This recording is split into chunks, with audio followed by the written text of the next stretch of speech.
ವಿಧಾನಸಭೆಯಲ್ಲಿ ನೆರೆಹಾನಿ ಬಗ್ಗೆ ಸಿದ್ದರಾಮಯ್ಯ ಸಿಡಿದೆದ್ದಿದ್ದು ಹೇಗೆ? ವಿಪಕ್ಷಗಳ ಆರೋಪಗಳಿಗೆ ಸಿಎಂ ಬೊಮ್ಮಾಯಿ ಟಕ್ಕರ್ ಕೊಟ್ಟಿದ್ದು ಹೇಗೆ? ಕಲಾಪದಲ್ಲಿ ಕಬಡ್ಡಿ ಕಾಳಗ ಹೇಗಿತ್ತು? ನೋಡೋಣ ಸದನ ಸಮರ ಕರ್ನಾಟಕ ಎಕ್ಸ್‌ಪ್ರೆಸ್‌ನಲ್ಲಿ. ರಾಜ್ಯದ ಜನರು ಅಕ್ಷರಶಃ ತತ್ತರಿಸಿ ಹೋಗಿದ್ದಾರೆ. ರಾಜಧಾನಿ ಬೆಂಗಳೂರಿನಿಂದ ಹಿಡಿದು ಕರುನಾಡಿನ ಹಳ್ಳಿಗಳಿಗೂ ವರುಣನ ಹೊಡೆತಕ್ಕೆ ನಲುಗಿ ಹೋಗಿದೆ. ಉತ್ತರ ಕರ್ನಾಟಕದಲ್ಲಂತೂ ಪ್ರವಾಹ ಪರಿಸ್ಥಿತಿ ನಿರ್ಮಾಣವಾಗಿದೆ. ಜಮೀನುಗಳು ಜಲಾವೃತವಾಗಿದೆ. ಬೆಳೆ ನಾಶವಾಗಿ ರೈತರು ಕಣ್ಣೀರಿಡುತ್ತಿದ್ದಾರೆ. ಅದೆಷ್ಟೋ ಮನೆಗಳು ಕುಸಿದು ಬಿದ್ದಿವೆ. ಇದೇ ವಿಚಾರ ಇಂದು ವಿಧಾನಸಭೆಯಲ್ಲಿ ಚರ್ಚೆಗೆ ಬಂತು. ಪ್ರತಿಪಕ್ಷಗಳು ಇದನ್ನೇ ಅಸ್ತ್ರವಾಗಿಸಿಕೊಂಡು ಸರ್ಕಾರದ ಮೇಲೆ ಮುಗಿಬಿದ್ವು. ವಿಧಾನಸಭೆಯಲ್ಲಿಂದು ರಾಜ್ಯದಲ್ಲಿನ ಮಳೆ ಹಾನಿ ಪರಿಸ್ಥಿತಿ ಬಗ್ಗೆ ವಿಸ್ತೃತ ಚರ್ಚೆ ನಡೆಯಿತು. ನಿಯಮ 69ರ ಅಡಿ ಸಿದ್ದರಾಮಯ್ಯಗೆ ಚರ್ಚೆ ನಡೆಸಲು ಸ್ಪೀಕರ್ ಕಾಗೇರಿ ಸೂಚಿಸಿದ್ರು. ನೇರವಾಗಿ ಚರ್ಚೆ ಆರಂಭಿಸಲು ಸೂಚಿಸಿದ್ದಕ್ಕೆ ಸಿದ್ದರಾಮಯ್ಯ ಒಪ್ಪಲಿಲ್ಲ. ನಿಯಮಾವಳಿ ಪ್ರಕಾರವೇ ಚರ್ಚೆ ಆಗಬೇಕು ಅಂತ ಸಿದ್ದರಾಮಯ್ಯ ಪಟ್ಟು ಹಿಡಿದಿದ್ರು. ಸಮಯ ಉಳಿತವಾಗುತ್ತೆ, ಎಲ್ಲರಿಗೂ ಅವಕಾಶ ಸಿಗುತ್ತೆ ಅಂತ ಸಭಾಧ್ಯಕ್ಷರು ಹೇಳಿದಾಗ ಸಿದ್ದರಾಮಯ್ಯ ನೇರವಾಗಿ ಮಳೆ ಬಗ್ಗೆ ಚರ್ಚೆಯನ್ನ ಆರಂಭಿಸಿದ್ರು.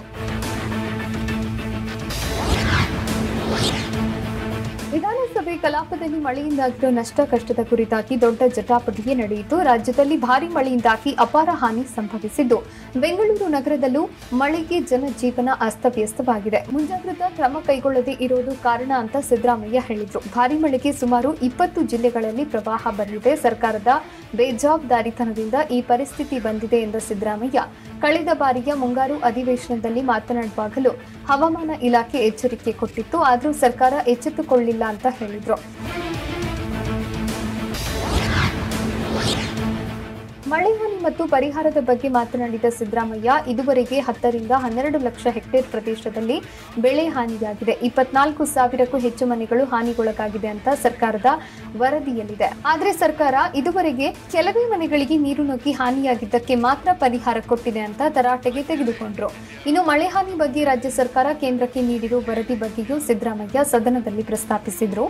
7,000ಕ್ಕೂ ಅಧಿಕ ಕೋಟಿ ರೂಪಾಯಿ ಹಾನಿ ಬಗ್ಗೆ ವರದಿಯಲ್ಲಿ ಉಲ್ಲೇಖವಾಗಿದೆ. ಆದರೆ ಕೇಂದ್ರ ಸರ್ಕಾರದ 1 ಪೈಸೆ ಕೂಡ ಕೊಟ್ಟಿಲ್ಲ ಅಂದ್ರು.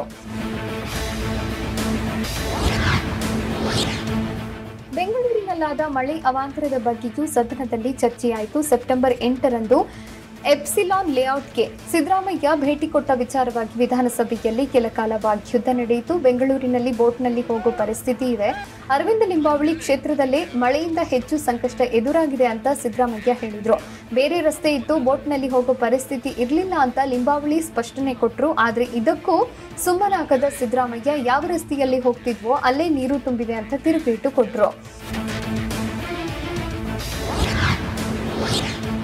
ಸಿದ್ದರಾಮಯ್ಯ ಆರೋಪಗಳಿಗೆ ಸಿಎಂ ಬೊಮ್ಮಾಯಿ ಕೂಡ ಖಡಕ್ ತಿರುಗೇಟು ಕೊಟ್ಟರು. 1.5 ಅಡಿ ನೀರಲ್ಲಿ ಬೋಟ್ನಲ್ಲಿ ಹೋಗಿದ್ರು. ಬೋಟ್ನಲ್ಲಿ ಕರೆದೊಯ್ದ ಪುಣ್ಯಾತ್ಮ ಯಾರಪ್ಪ ಅಂತ ಕಾಲೆಳೆದ್ರು. ಇದಕ್ಕೆ ಪ್ರತಿಕ್ರಿಯಿಸಿದ ಸಿದ್ದರಾಮಯ್ಯ, 1.5 ಅಡಿ ನೀರಿನಲ್ಲಿ ಬೋಟ್ನಲ್ಲಿ ಹೋಗಲು ಮೊಣಕಾಲಿನವರೆಗೆ ನೀರಿತ್ತು ಅಂತ ಸ್ಪಷ್ಟನೆ ಕೊಟ್ಟರು. 3 ಅಡಿ ನೀರಲ್ಲಿ ನಡ್ಕೊಂಡು ನಾನು ಹೋಗಿದ್ದೇನೆ, ಸಿದ್ದರಾಮಯ್ಯಗೆ ಕೃಷ್ಣ ಬೈರೇಗೌಡರು ಸಲಹೆ ಕೊಟ್ಟಿರಬಹುದು ಅಂತ ಕಾಲೆಳೆದ್ರು.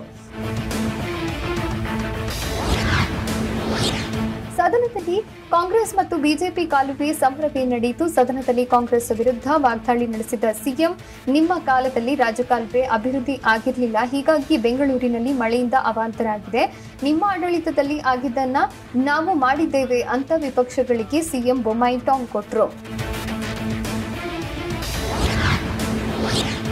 ಒಂದ್ ಕಡೆ ಬೆಂಗಳೂರಲ್ಲಿ ರಾಜಕಾಲುವೆ ಒತ್ತುವರಿ ತೆರವು ಕಾರ್ಯ ಭರದಿಂದ ಸಾಗಿದೆ. ಇದೇ ವಿಚಾರ ಕೂಡ ಸದನದಲ್ಲಿ ಚರ್ಚೆಗೆ ಬಂತು. ಇದಕ್ಕೆ ಪ್ರತಿಕ್ರಿಯಿಸಿದ ಸಿಎಂ ಬೊಮ್ಮಾಯಿ, ರಾಜಕಾಲುವೆ ಒತ್ತುವರಿ ತೆರವು ಮಾಡ್ತೀವಿ, 859 ಕಿಲೋಮೀಟರ್ ರಾಜಕಾಲುವೆ ಅಭಿವೃದ್ಧಿ ಮಾಡ್ತೀವಿ, 1,500 ಕೋಟಿ ರೂಪಾಯಿ ಈಗಾಗಲೇ ಮೀಸಲಿಟ್ಟಿದ್ದು, ರಾಜಕಾಲುವೆ ಅಭಿವೃದ್ಧಿಗೆ 300 ಕೋಟಿ ಹೆಚ್ಚಿನ ಅನುದಾನ ನೀಡುತ್ತೇವೆ ಅಂತ ಹೇಳಿದ್ರು. ಅಕ್ರಮ ಕಟ್ಟಡ ತೆರವುಗೊಳಿಸಿ ರಾಜಕಾಲುವೆ ಅಭಿವೃದ್ಧಿ ಮಾಡ್ತೀವಿ ಅಂತ ಕಾಂಗ್ರೆಸ್ ಪ್ರಶ್ನೆಗೆ ಸಿಎಂ ಉತ್ತರಿಸಿದ್ರು. ಇನ್ನು ಸಿದ್ದರಾಮಯ್ಯ ಅಶೋಕ್ ನಡುವೆ ಕಬಡ್ಡಿ ಕಾಳಗ ಸ್ವಾರಸ್ಯಕರವಾಗಿತ್ತು. ಅಶೋಕ್, ನೀನು ಕಬಡ್ಡಿ ಆಡ್ತಿದ್ದೆ ಅಲ್ವಾ ಅಂತ ಸಿದ್ದರಾಮಯ್ಯ ಪ್ರಶ್ನಿಸಿದ್ರು. ಸಚಿವ ಅಶೋಕ್ ಕಬಡ್ಡಿ ಆಡಿದ್ದಾನೆ, ಎನರ್ಜಿ ಖಾಲಿಯಾಗಿಲ್ಲ, ಸ್ಟ್ರಾಂಗ್ ಇದ್ದಾನೆ ಅಂತ ಅಶೋಕ್ ಕಾಲೆಳೆದ್ರು. ಈ ವೇಳೆ ಮಧ್ಯಪ್ರವೇಶಿಸಿದ್ದ ಸಚಿವ ಅಶೋಕ್, 20 ವರ್ಷದಿಂದ ಕಬಡ್ಡಿ ಆಡಿದ್ದೇನೆ, ಕ್ಯಾಚ್ ಹಾಕೋದು ಹೇಗೆ ಅಂತ ಗೊತ್ತು ಅಂತ ಹೇಳಿದ್ರು. ಆಗ ಸಿದ್ದು, ಹೈಸ್ಕೂಲ್ನಲ್ಲಿ ಇದ್ದಾಗ ಕಬಡ್ಡಿ ಆಡ್ತಿದ್ದೆ, PUCಗೆ ಹೋದ್ಮೇಲೆ ಕಬಡ್ಡಿನೂ ಇಲ್ಲ, ಏನೂ ಇಲ್ಲ ಅಂತ ಸಿದ್ದು ಹೇಳಿದ್ರು.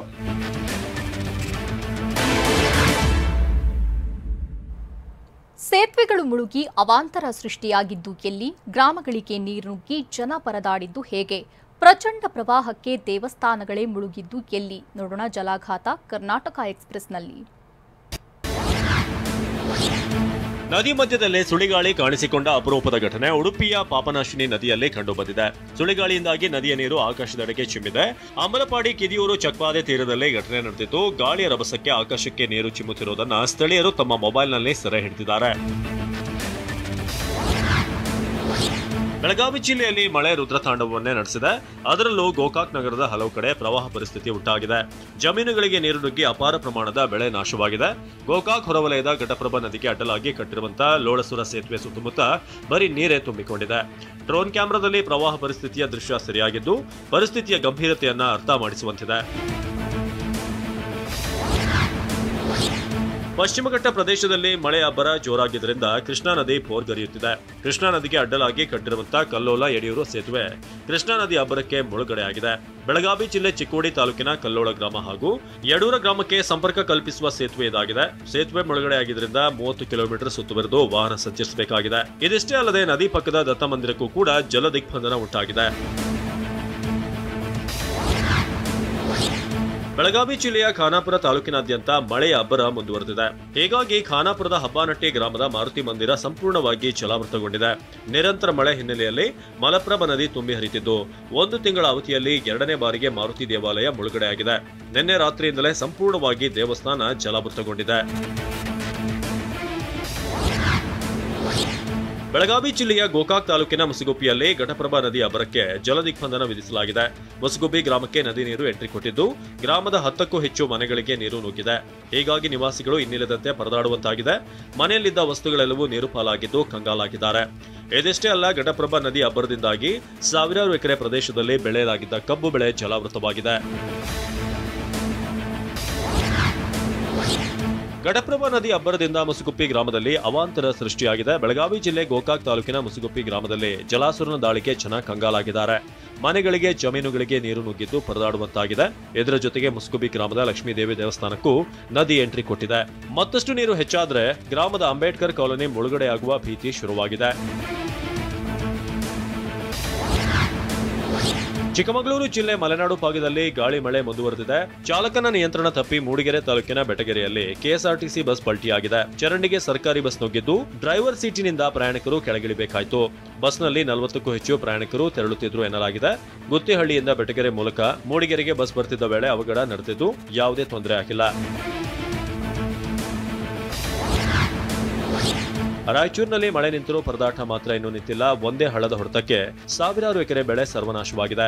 ರಾಯಚೂರು ತಾಲೂಕಿನ ಡಿ ಹನುಮಾಪುರ ಗ್ರಾಮದಲ್ಲಿ ನೆಲಕಚ್ಚಿರುವಂತಹ ಬೆಳೆಯನ್ನ ಮೇಲೆತ್ತಲು ರೈತರು ಹರಸಾಹಸ ಪಡ್ತಿದ್ದಾರೆ. ಜಿ ಹನುಮಾಪುರ, ಗಬ್ಬೂರು, ಜೇಗರಕಲ್ ಸೇರಿ 10ಕ್ಕೂ ಹೆಚ್ಚು ಹಳ್ಳಿಗಳ ಬಳಿ ಹರಿಯುವಂತಹ ದೊಡ್ಡ ಹಳ್ಳದ ನೀರಿನಿಂದಾಗಿ ಸಂಪೂರ್ಣ ಬೆಳೆ ನೀರು ಪಾಲಾಗಿದೆ. ಸಾವಿರಾರು ಎಕರೆ ಪ್ರದೇಶದಲ್ಲಿ ಹೊಲಗದ್ದೆಗಳಲ್ಲಿ ಬೆಳೆ ಹಾಳಾಗಿದೆ.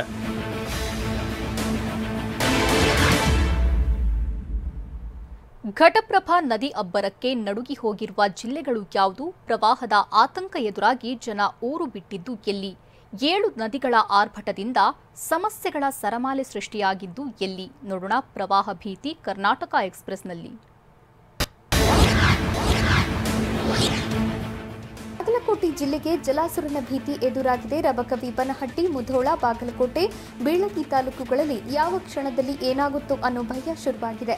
ಯಾಕಂದ್ರೆ ಘಟಪ್ರಭಾ ನದಿಯಿಂದ 52,000 ಕ್ಯೂಸೆಕ್ ನೀರು ಹೊರಬರ್ತಿದೆ. ಇದು ನದಿ ತೀರದ 69 ಗ್ರಾಮಗಳ ವ್ಯಾಪ್ತಿಯಲ್ಲಿ ಪ್ರವಾಹದ ಆತಂಕ ಎದುರಾಗುವಂತೆ ಮಾಡಿದೆ. ಮುಧೋಳ ತಾಲೂಕಿನ ಹಲವು ಬ್ರಿಡ್ಜ್ ಕಂ ಬ್ಯಾರೇಜ್ ಜಲಾವೃತಗೊಂಡಿದೆ. ಮಿರ್ಚಿ, ಚನ್ನಾಳ, ಜಾಲಿಬೇರ, ಜೀರಗಾಳ, ಇಂಗಳಗಿ, ಜಂಬಗಿ, ಖೇಡಿ, ಕಸಬಾ, ಜಂಬಗಿ ಸೇತುವೆಗಳು ಮುಳುಗಡೆಯಾಗಿದೆ. ಹಲವು ಗ್ರಾಮಗಳಿಗೆ ಸಂಪರ್ಕ ಕಲ್ಪಿಸುವ ಸೇತುವೆ ರಸ್ತೆಗಳು ಜಲದಾಳಿಗೆ ಸಿಲುಕಿದ್ದರಿಂದ ಸ್ಥಳೀಯರು ಸಂಕಷ್ಟಕ್ಕೆ ಎದುರಾಗಿದ್ದಾರೆ.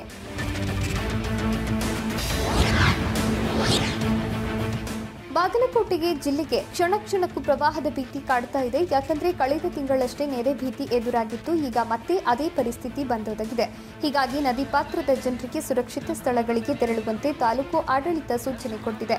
ಮುಧೋಳ ತಾಲೂಕಿನ ಘಟಪ್ರಭಾ ತೀರದ ಗ್ರಾಮಗಳಲ್ಲಿ ಧ್ವನಿವರ್ಧಕ ಮೂಲಕ ಸುರಕ್ಷಿತ ಸ್ಥಳಕ್ಕೆ ತೆರಳುವಂತೆ ಸೂಚನೆ ಕೊಡಲಾಗಿತ್ತು. ಸದ್ಯ ಘಟಪ್ರಭಾ ನದಿ ಹರಿವು 52,000 ಕ್ಯೂಸೆಕ್ ನೀರು ಹರಿವು ಇದ್ದು 60,000 ಕ್ಯೂಸೆಕ್ಗೂ ಹೆಚ್ಚು ನೀರು ಹರಿಬಿಟ್ಟಿದೆ. ಮುಧೋಳ ತಾಲೂಕಿನ ಕೆಲ ಗ್ರಾಮಗಳಲ್ಲಿ ಪ್ರವಾಹ ಪರಿಸ್ಥಿತಿ ಎದುರಾಗಲಿದೆ.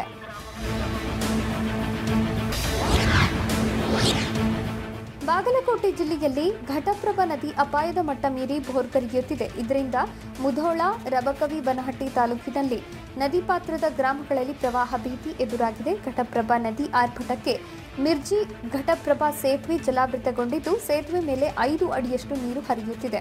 ಹೀಗಾಗಿ ಮಿರ್ಜಿ ಮಹಾಲಿಂಗಪುರ ರಸ್ತೆ ಸಂಪರ್ಕ ಬಂದಾಗಿದ್ದು ಅಕ್ಕಪಕ್ಕದ 100 ಎಕರೆ ಕಬ್ಬು ಹಾಗೂ ಇನ್ನಿತರ ಬೆಳೆಗಳು ಜಲಾವೃತಗೊಂಡಿದೆ.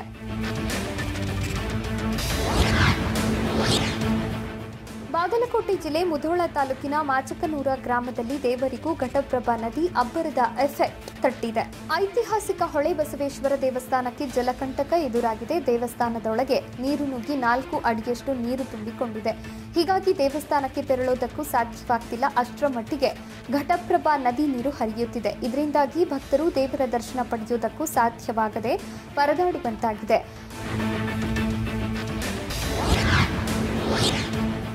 ಬೆಳಗಾವಿ ಜಿಲ್ಲೆಯಲ್ಲಿ ಹರಿಯೋ 7 ನದಿಗಳ ಆರ್ಭಟ ಹೆಚ್ಚಾಗಿದೆ. ಘಟಪ್ರಭಾ, ಮಲಪ್ರಭಾ, ವೇದಗಂಗಾ, ದೂದ್ಗಂಗಾ, ಹಿರಣ್ಯಕೇಶಿ, ಮಾರ್ಕಂಡೇಯ, ಕೃಷ್ಣಾ ನದಿಯ ಅಬ್ಬರ ಜೋರಾಗಿದೆ. ಗೋಕಾಕ್, ಮೂಡಲಗಿ, ನಿಪ್ಪಾಣಿ, ಹುಕ್ಕೇರಿ, ಸವದತ್ತಿ ತಾಲೂಕಿನ ಹಲವು ಸಂಪರ್ಕ ಸೇತುವೆಗಳು ಮುಳುಗಡೆಯಾಗಿದೆ.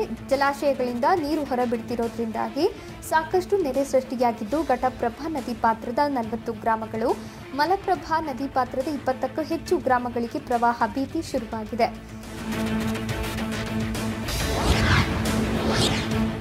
ಬೆಳಗಾವಿ ಜಿಲ್ಲೆಯ ಗೋಕಾಕ್ ತಾಲೂಕಿನ ಮುಸಗುಪ್ಪಿ ಗ್ರಾಮವನ್ನ ಘಟಪ್ರಭಾ ನದಿ ನೀರು ಸುತ್ತುವರೆದಿದೆ. ಹೀಗಾಗಿ ಮನೆಗಳಿಗೆ ನೀರು ನುಗ್ಗೋ ಆತಂಕ ಶುರುವಾಗಿದ್ದು ಮನೆಗಳನ್ನು ಖಾಲಿ ಮಾಡಿಕೊಂಡು ಗ್ರಾಮದ ಜನರು ಊರನ್ನು ತೊರೆತಾ ಇದ್ದಾರೆ. ಬಟ್ಟೆ, ಮಕ್ಕಳ ಪುಸ್ತಕ, ಹಾಸಿಗೆ, ಕಟ್ಟಿಗೆ, ಆಹಾರ ಸಾಮಗ್ರಿ, ದವಸ ಧಾನ್ಯಗಳನ್ನು ಗಂಟು ಕಟ್ಟಿಕೊಂಡು ಸ್ಥಳಾಂತರಗೊಳಿಸ್ತಾ ಇದ್ದಾರೆ.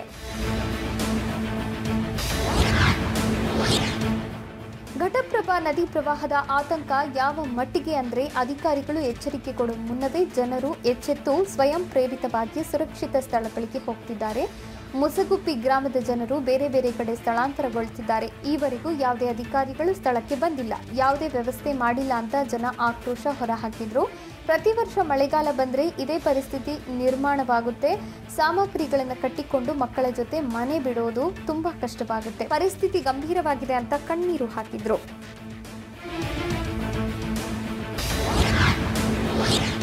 ಕೇರಳದ ವಯನಾಡು ಕಬಿನಿ ಜಲಾಶಯದ ಪ್ರದೇಶದಲ್ಲಿ ಮಳೆ ಹೆಚ್ಚಾಗಿದೆ. ಮೈಸೂರು ಜಿಲ್ಲೆ ಹೆಚ್ಡಿಕೋಟೆ ತಾಲೂಕಿನ ಬೀಚನಹಳ್ಳಿ ಗ್ರಾಮದ ಕಬಿನಿ ಜಲಾಶಯದ ಒಳಹರಿವಿನ ಪ್ರಮಾಣದಲ್ಲಿ ಏರಿಕೆಯಾಗಿದೆ. ಜಲಾಶಯದ ಇಂದಿನ ಒಳಹರಿವು 17,184 ಕ್ಯೂಸೆಕ್ ಇದ್ದು ಹೊರಹರಿವು 23,000 ಕ್ಯೂಸೆಕ್ ಇದೆ. 80 ಅಡಿ ಗರಿಷ್ಠ ಸಾಮರ್ಥ್ಯದ ಕಬಿನಿ ಡ್ಯಾಂನಲ್ಲಿ ಇಂದಿನ ನೀರಿನ ಮಟ್ಟ 83.91 ಅಡಿ ಇದೆ.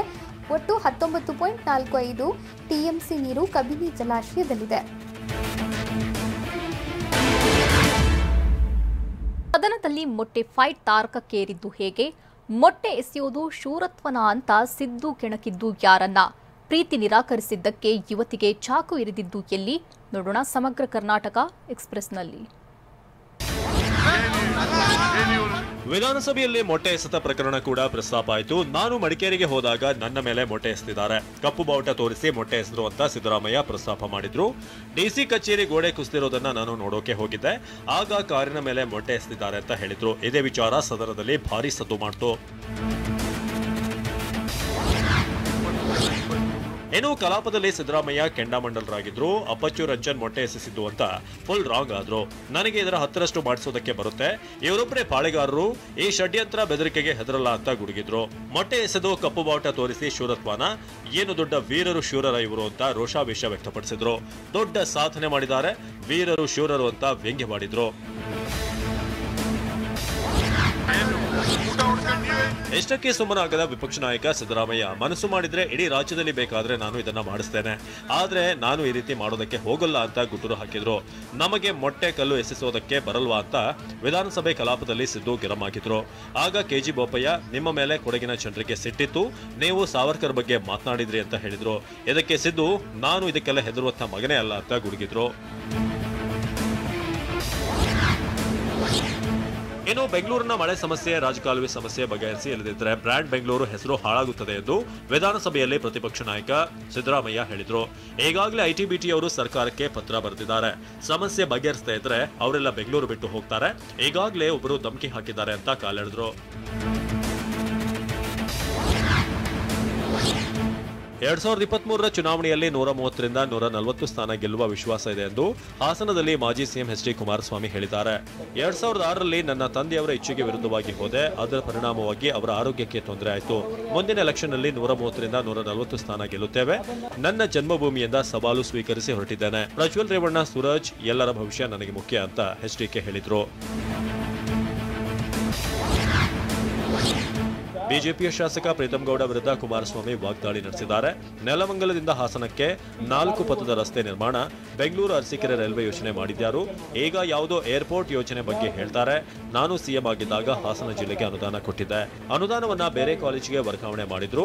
ಜಿಲ್ಲೆಯ ಅಭಿವೃದ್ಧಿ ಕುಂಠಿತ ಆಗಲು ಬಿಜೆಪಿಯ ಕಾರಣ ಅಂತ ಕುಮಾರಸ್ವಾಮಿ ಆಕ್ರೋಶ ಹೊರಹಾಕಿದ್ರು. ದೀದಿ ಸರ್ಕಾರದ ವಿರುದ್ಧ ಆಕ್ರೋಶ ಭುಗಿಲೆದ್ದಿದೆ. ಟಿಎಂಸಿ ಸರ್ಕಾರದ ವಿರುದ್ಧ ಭ್ರಷ್ಟಾಚಾರದ ಆರೋಪ ಮಾಡಿ ವಿಪಕ್ಷ ನಾಯಕ ಸುವೇಂದು ಅಧಿಕಾರಿ ಸೇರಿದಂತೆ ಹಲವು ಬಿಜೆಪಿ ನಾಯಕರು ಪ್ರತಿಭಟನೆ ಮಾಡಿದ್ರು. ಪ್ರತಿಭಟನಾ ಮೆರವಣಿಗೆ ಮೂಲಕ ಕೋಲ್ಕತಾದ ರಾಜ್ಯ ಕಾರ್ಯಾಲಯ ನಬನ್ನಾಗೆ ಮುತ್ತಿಗೆ ಹಾಕಲು ಯತ್ನಿಸಿದ್ರು. ಈ ವೇಳೆ ಪ್ರತಿಭಟನಾಕಾರರ ಮೇಲೆ ಜಲಫಿರಂಗಿ ಪ್ರಯೋಗ ಮಾಡಲಾಯಿತು.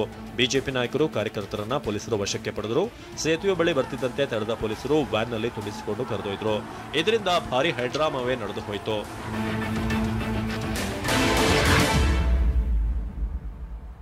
ರಾಜಕಾಲುವೆ ಒತ್ತುವರಿ ಮಾಡಿದವರಿಗೆ ಬಿಬಿಎಂಪಿ ಬಿಗ್ ಶಾಕ್ ಕೊಟ್ಟಿದ್ದು ಹೇಗೆ? ರಾಜಧಾನಿಯಲ್ಲಿ ಬುಲ್ಡೋಸರ್ ಗರ್ಜನೆ ಹೇಗಿದೆ? ಒತ್ತುವರಿ ತೆರವು ಕಾರ್ಯಾಚರಣೆಗೆ ಕಟ್ಟಡ ಮಾಲೀಕರು ಗರಂ ಆಗಿದ್ದು ಹೇಗೆ? ನೋಡೋಣ ಆಪರೇಷನ್ ಒತ್ತುವರಿ ಕರ್ನಾಟಕ ಎಕ್ಸ್‌ಪ್ರೆಸ್‌ನಲ್ಲಿ. ಬೆಂಗಳೂರಿನಲ್ಲಾದ ಮಳೆ ಅವಾಂತರಗಳಿಗೆ ರಾಜಕಾಲುವೆ, ಕೆರೆಗಳ ಒತ್ತುವರಿಯೇ ಕಾರಣ ಅನ್ನೋ ಮಾತುಗಳು ಕೇಳಿ ಬಂದಿದ್ವು. ಇದರ ಬೆನ್ನಲ್ಲೇ ರಾಜಕಾಲುವೆ ಒತ್ತುವರಿಯನ್ನ ತೆರವು ಮಾಡಲಾಗ್ತಿದೆ. ಅಕ್ರಮ ಒತ್ತುವರಿ ವಿರುದ್ಧ ಬಿಬಿಎಂಪಿ ಅಧಿಕಾರಿಗಳು ಸಮರ ಸಾರಿದ್ದಾರೆ. ಮಹದೇವಪುರ, ಯಲಹಂಕ ಭಾಗದಲ್ಲಿ ಇಂದು ಒತ್ತುವರಿ ತೆರವು ಕಾರ್ಯಾಚರಣೆ ಮುಂದುವರಿಯಿತು. ಪಾಪಯ್ಯರೆಡ್ಡಿ, ಶಾಂತಿನಿಕೇತನ ಲೇಔಟ್ನಲ್ಲಿ ಜೆಸಿಬಿಗಳು ಗರ್ಜಿಸಿದ್ವು. ರಾಜಕಾಲುವೆ ಮೇಲೆ ನಿರ್ಮಿಸಿದ್ದ ಕಟ್ಟಡಗಳನ್ನು ಕೆಡವಲಾಯಿತು. ಪಾಪಯ್ಯರೆಡ್ಡಿ ಲೇಔಟ್ನಲ್ಲಿ ತೆರವು ಕಾರ್ಯಾಚರಣೆ ಮಧ್ಯಾಹ್ನದ ಬಳಿಕ ಚುರುಕು ಪಡೆದುಕೊಂಡಿತ್ತು. ಮುನ್ನೇನಕೊಳಲು, ಶಾಂತಿನಿಕೇತನ ಲೇಔಟ್ ಬಳಿಕ ಪಾಪಯ್ಯರೆಡ್ಡಿ ಲೇಔಟ್ನಲ್ಲಿ ತೆರವು ಕಾರ್ಯಾಚರಣೆ ನಡೆಸಲಾಯಿತು. ರಾಜಕಾಲುವೆ ಮೇಲೆಗೆ ಒತ್ತುವರಿ ಮಾಡಿಕೊಂಡು ನಿರ್ಮಿಸಿದ್ದ ರಸ್ತೆಯನ್ನ ಬಿಬಿಎಂಪಿ ಅಧಿಕಾರಿಗಳು ತೆರವುಗೊಳಿಸಿದ್ರು. ಪಾಪಯ್ಯರೆಡ್ಡಿ ಲೇಔಟ್ನಲ್ಲಿ 3 ಶೆಡ್ಗಳನ್ನು ಬಿಬಿಎಂಪಿ ತೆರವುಗೊಳಿಸಿತು. ರಾಜಕಾಲುವೆ ಮೇಲೆ ಅನಧಿಕೃತ ಶೆಡ್ಗಳನ್ನು ನಿರ್ಮಿಸಲಾಗಿತ್ತು. ಖಾಲಿ ಸೈಟ್ನಲ್ಲಿ ಕೂಲಿ ಕಾರ್ಮಿಕರು ಶೆಡ್ ನಿರ್ಮಿಸಿಕೊಂಡಿದ್ರು. ಜೊತೆಗೆ ವಾಗ್ದೇವಿ ವಿಲಾಸ್ ಸ್ಕೂಲ್ ಕಾಂಪೌಂಡ್ ಕೂಡ ತೆರವುಗೊಳಿಸಲಾಯಿತು. ಇನ್ನು ಸಪ್ತಗಿರಿ ಲೇಔಟ್ನಲ್ಲಿ ರಾಜಕಾಲುವೆ ಮೇಲೆ ನಿರ್ಮಾಣ ಮಾಡಿದ್ದ ಶೆಡ್ ತೆರವು ಮಾಡಲಾಯಿತು. ಈ ವೇಳೆ ಶೆಡ್ ತೆರವು ಮಾಡಿದ್ದಕ್ಕೆ ಸೈಟ್ ಮಾಲೀಕನಿಂದ ಆಕ್ರೋಶ ವ್ಯಕ್ತವಾಯಿತು. ನಾನು 3 ಬಾರಿ ಸರ್ವೆ ಮಾಡಿಸಿದ್ದೇನೆ, ಅದು ತಪ್ಪು, ನಿಮ್ದು ಮಾತ್ರ ಹೇಗೆ ಸರಿ ಎಂದು ಆಕ್ರೋಶ ಹೊರಹಾಕಿದ್ರು. ಬಳಿಕ ಪೊಲೀಸರು ಮಧ್ಯ ಪ್ರವೇಶಿಸಿ ಏನೇ ಇದ್ರೂ ಕಚೇರಿಗೆ ಹೋಗಿ ಮಾತನಾಡಬೇಕು, ಇಲ್ಲಿ ಏನೂ ಮಾತಾಡುವಂತಿಲ್ಲ ಅಂತ ಹೇಳಿ ಕಳುಹಿಸಿದ್ರು. ಪಾಪಯ್ಯರೆಡ್ಡಿ ಲೇಔಟ್ನಲ್ಲಿರುವ 3 ಅಂತಸ್ತಿನ ಮನೆ ತೆರವು ಮಾಡುವಾಗ ಒತ್ತುವರಿ ತೆರವು ವಿರೋಧಿಸಿ ಮನೆ ಮಾಲೀಕ ಆಕ್ರೋಶ ವ್ಯಕ್ತಪಡಿಸಿದ್ರು. ಬಿಬಿಎಂಪಿ ಅಧಿಕಾರಿಗಳು ಯಾವುದೇ ನೋಟಿಸ್ ನೀಡಿಲ್ಲ, ನಮಗೆ ಒಂದು ಮಾಹಿತಿಯೂ ನೀಡದೆ ಕಟ್ಟಡ ತೆರವು ಮಾಡಲಾಗ್ತಿದೆ, ಮನೆ ಮೇಲೆ ಲೋನ್ ಇದೆ, ಅದು ಯಾರು ಕಟ್ತಾರೆ, ಮನೆ ತೆರವು ಮಾಡಿದ್ರೆ ಸಮಸ್ಯೆ ಬಗೆಹರಿಯುತ್ತಾ ಹೇಳಿ ಅಂತ ಮಾಲೀಕ ದಿನೇಶ್ ರೆಡ್ಡಿ ಕಿಡಿಕಾರಿದ್ರು. ರಾಜಕಾಲುವೆ ಒತ್ತುವರಿ ಆಗಿರೋ ಬಗ್ಗೆ ಮನೆ ಮಾಲೀಕರಿಗೆ ತಹಶೀಲ್ದಾರ್ ನೋಟಿಸ್ ಕೊಡಲಿದ್ದಾರೆ. ತೆರವು ಬಗ್ಗೆ ನೋಟಿಸ್ ಕೊಟ್ಟ 3 ದಿನಗಳ ಬಳಿಕ ಡೆಮಾಲಿಷನ್ ಮಾಡಲು ತೀರ್ಮಾನಿಸಲಾಗಿದೆ. ಹೀಗಾಗಿ ಸದ್ಯ ಕಾಂಪೌಂಡ್ ಮಾತ್ರವೇ ತೆರವು ಮಾಡಲು ಜೆಸಿಬಿ ಚಾಲಕರಿಗೆ ಸೂಚನೆ ನೀಡಲಾಗಿದೆ. ನೋಟಿಸ್ ನೀಡಿದ ಬಳಿಕ 3 ದಿನದಲ್ಲಿ ಮನೆ ಖಾಲಿ ಮಾಡದಿದ್ದರೆ ಕಟ್ಟಡಗಳನ್ನು ನೆಲಸಮಗೊಳಿಸಲು ನಿರ್ಧಾರ ಮಾಡಲಾಗಿದೆ.